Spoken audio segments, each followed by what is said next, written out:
नमस्कार, आज हम बात करने वाले हैं नागरिकता संशोधन अधिनियम CAA और राष्ट्रीय नागरिक रजिस्टर NRC के बारे में, जिसे सीधे शब्दों में समझना आपके लिए जरूरी है। तो चलिए शुरू करते हैं। CAA क्या है? दिसंबर 2019 में पारित हुआ एक कानून।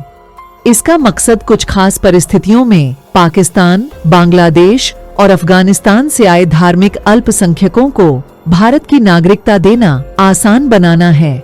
ये वो लोग हैं जो धार्मिक उत्पीड़न के कारण इन देशों से भारत आए थे। चलिए देखते हैं कौन से समुदायों को फायदा होने वाला है। ये कानून सिर्फ हिंदू, सिख, बौद्ध, जैन, पारसी और ईसाई समुदायों के लोगों पर लागू होता है, यानी मुस्लिम के अलावा सभी धर्मों में लागू होने वाला है। ध्यान देने योग्य बातें। CAA किसी भी धर्म के प्रवासी को नागरिकता नहीं देता।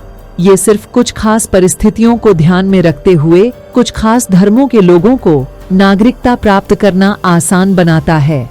ये कानून पूरे देश में लागू है। NRC क्या है? NRC का मतलब है नेशनल रजिस्टर ऑफ सिटीजन्स। इसका उद्देश्य भारत में रहने वाले वास्तविक नागरिकों की आधिकारिक सूची बनाना है। अब जानेंगे वर्तमान में इसकी स्थिति।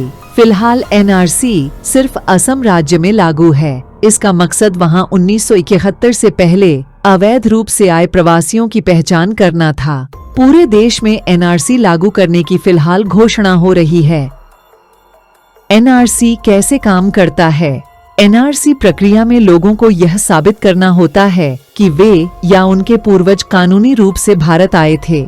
भविष्य में NRC हुआ तो क्या होगा? लोगों को यह साबित करने के लिए दस्तावेजों की जरूरत होगी कि वे या उनके पूर्वज वैध नागरिक हैं। उदाहरण के तौर पर जन्म प्रमाण पत्र, भूमि के दस्तावेज, मतदाता पहचान पत्र आदि। ध्यान देने योग्य बातें जरूर जानें। NRC धर्म के आधार पर नहीं, बल्कि दस्तावेजों के आधार पर नागरिकता तय करता है। NRC अभी विचारधाराधीन है और इस पर कोई ठोस फैसला नहीं लिया गया है।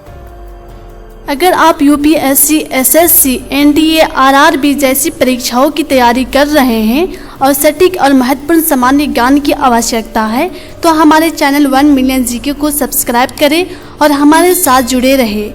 हम निश्चित रूप से आपकी परीक्षा की तैयारी में मदद करेंगे और आपके सामान्य ज्ञान को मजबूत और सुरक्षित बनाएंगे। धन्यवाद और जय हिंद।